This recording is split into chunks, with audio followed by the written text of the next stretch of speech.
Hello friends, welcome you all on my YouTube channel learn with Ajay. आज हम English में idiom सीखेंगे, वो भी मज़ेदार तरीके से, जो एसएससी में अभी 2022 में पूछे गए हैं। ठीक है, तो लेट्स स्टार्ट। पहला ईडियम है लिली लीवर्ड।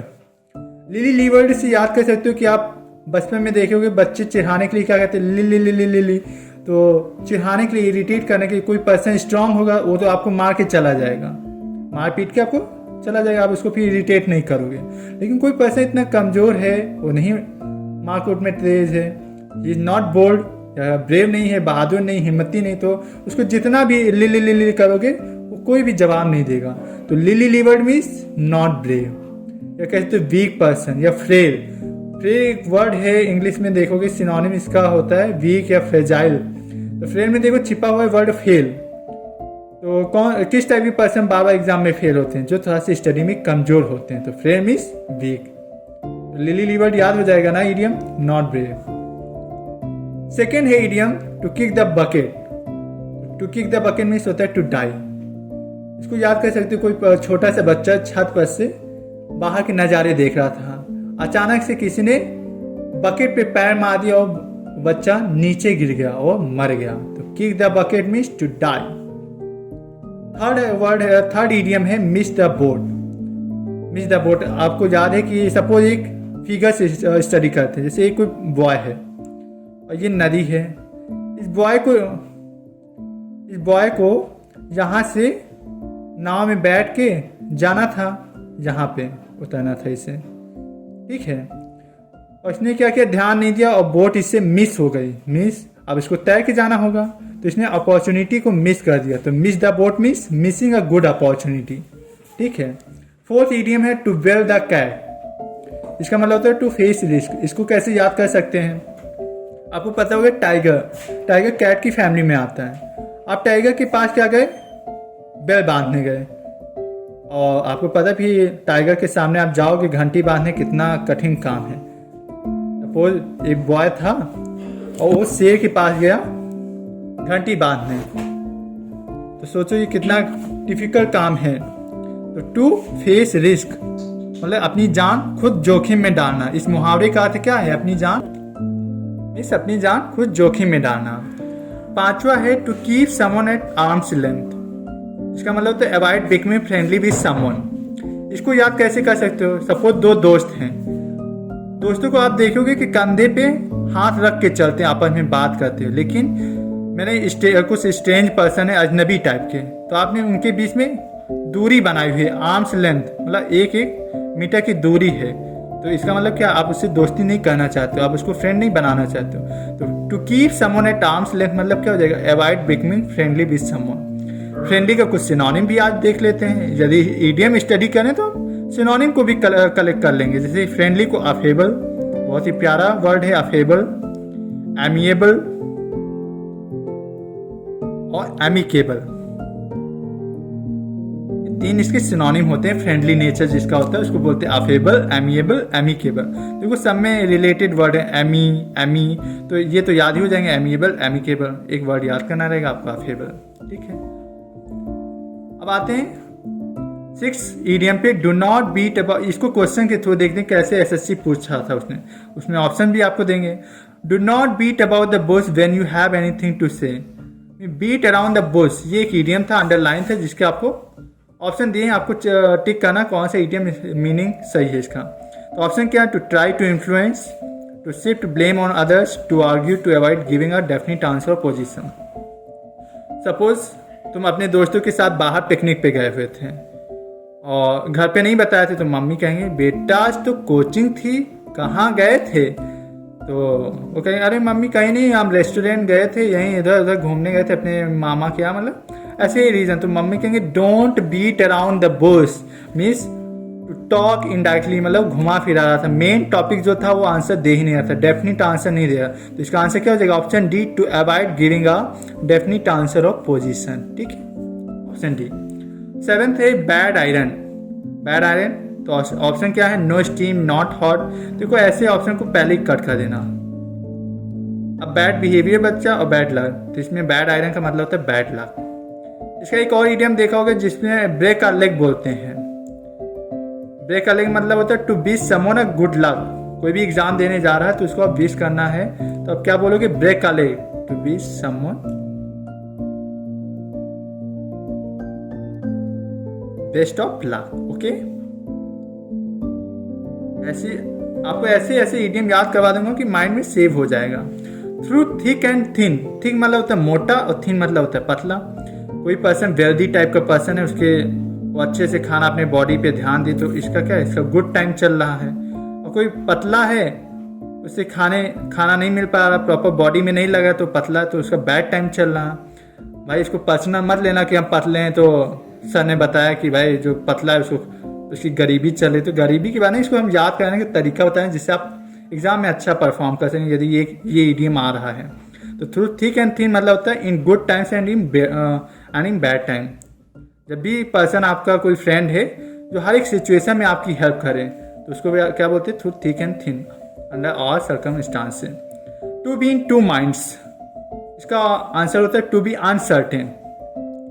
सपोज आप कोई जगह जाना चाहते पार्टी में, तो आपके पास दो ड्रेस में चूज करना है, सोच रहे हो ये पहने, मतलब श्योरिटी नहीं है, तो क्या बोलते हैं, to be in two minds मतलब क्या होता है, to be uncertain.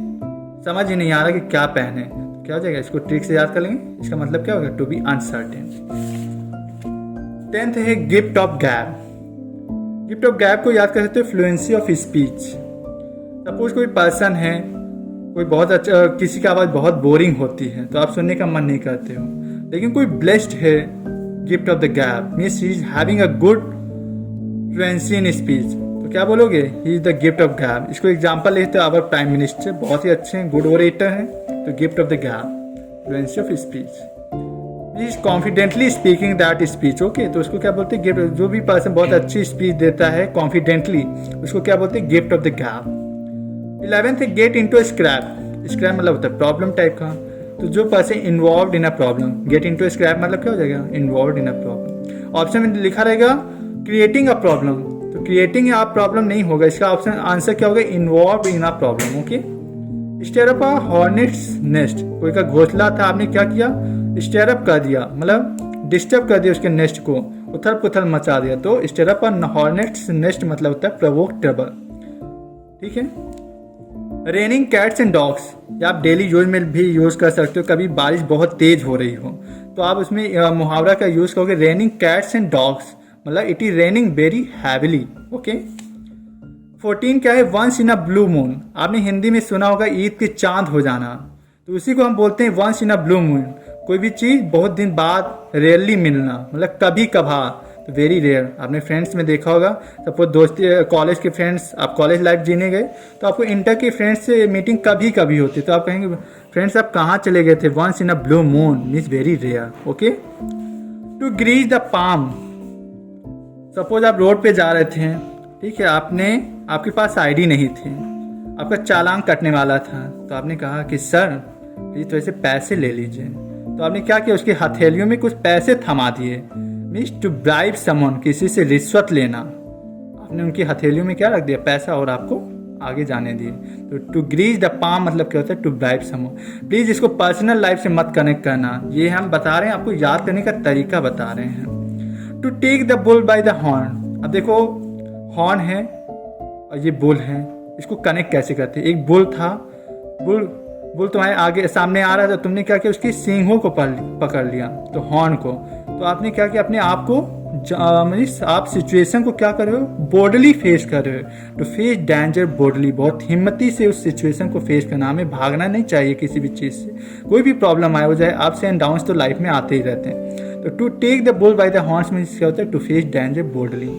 Turn a deaf ear. Deaf मतलब क्या होता है, बहरा।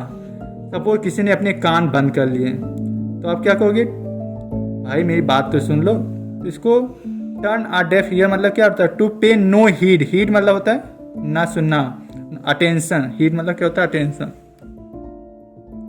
टू पे नो हीड मतलब तुम्हारी बातों में ध्यान ही नहीं दे रहा, कहते हैं भाई बहरे हो गए हो क्या, means to pay no heed, he is not paying attention on your voice, आप जो भी बातें कर रहे हो। रेड लेटर डे, इसको कैसे याद करेंगे, बहुत ही अच्छा आपको ट्रिक बताएंगे। रेड लेटर डे मतलब होता है वेरी स्पेशल डे। आपने कैलेंडर देखा होगा, कैलेंडर में देखो संडे को रेड कलर कर देते हैं, या जितने भी हॉलीडेज होते हैं उनको भी रेड कलर कर देते हैं। तो रेड लेटर डे से क्या कह सकते हो, मतलब रेड लेटर मतलब कैलेंडर में देखोगे रेड रहता है तो आप कहोगे कितना स्पेशल दिन है आज एंजॉय है, अच्छे से सोना है, अच्छे से मस्ती करना, आज चलेंगे मम्मी के साथ पिकनिक चलेंगे या पार्टी करेंगे रेस्टोरेंट में जाके, तो वो आपके लिए क्या हो जाता है वेरी स्पेशल डे। इसको बोल सकते हैं वेरी इंपॉर्टेंट डे। ऑप्शन में ये भी आ सकता है वेरी इंपॉर्टेंट डे या सिग्निफिकेंट डे। तो आपके लिए वो बेड ऑफ रोजेस, इसका मतलब क्या होता है एन इंजॉयबल स्टेट। सपोज आपका बेड है उस पर मैंने रोजेस बिछा दिए तो आप कहोगे कितनी कंफर्टेबल लाइफ है। तो bed of roses means a comfortable life and enjoyable state. इसको याद कर लेंगे। अभी कांटे बिछा देंगे तो क्या हो जाएगी अनकंफर्टेबल लाइफ, बहुत ही डिफिकल्ट लाइफ हो जाएगी। तो bed of roses means an enjoyable state या comfortable life. Okay. Dark horse, someone who unexpectedly succeed, जिस पे आपको भरोसा भी नहीं था वो जीत गया। कोई रेस हो रही हो, सपोज यहाँ हॉर्स की रेस हो रही थी, ठीक है, सारे हॉर्स ग्रे कलर के थे, एक हॉर्स था जो डार्क कलर का था, ब्लैक कलर का थोड़ा सा। आपको ये तो हार ही जाएगा और तो सब एक ही जैसे देखें और सब आगे जा रहे हैं और ये तो बिल्कुल नहीं, मतलब जिसको आपकी आशा भी नहीं थी वो हॉर्स जीतेगा। और लेकिन उसने क्या किया, ये जो डार्क हॉर्स था ये जीत गया लास्ट टाइम। तो समवन हु अनएक्सपेक्टेडली सक्सीड, जिसपे भरोसा भी नहीं था वो पर्सन जीत जाना, तो आप उसको क्या बोलोगे डार्क हॉर्स, जिसको आप डेली यूज में बोल सकते हो। बोल्ड फ्रॉम द ब्लू, इसका मतलब होता है something sudden that happen unexpectedly.